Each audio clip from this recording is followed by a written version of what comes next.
Hello guys, ayan, mag-istoryahan ay napunta mga kabisaya.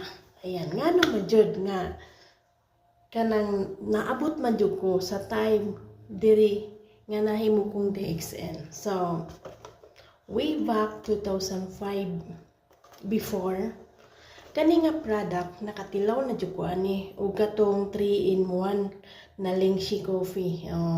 Lami kay siya mga guys, no? So kisay nakagamit ani ug nakatry kaning black coffee kuan ni siya, maayo ni siya gamiton sa may mga problema sa taas ang sugar. Kung taas ang sugar nimo, mao nimo gamiton, dili nimo butangan og asukal. Kay ngano kuan man siya herbal coffee. Naaman siya kuan Ganoderma. So ang Ganoderma kilala po talaga yan na isang herbal, no?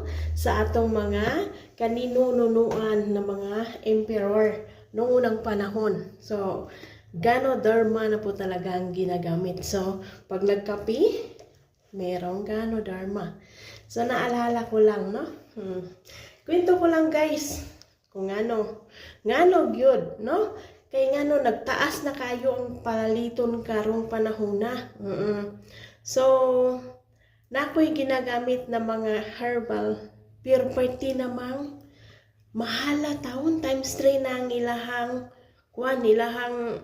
ilahang presyo. Nga naalala ko way back 2005 kasi nga user nga ako sa product na ito before. So na-remind sa akin, sabi ng isip ko, balikan ko kaya yung DXN. Alam ko, yung price ng mga food supplements sa DXN is ano siya, pang masa. Kung mahilig ka ng kape, kape. Herbal po lahat ng produkto ng DXN. Kaya po,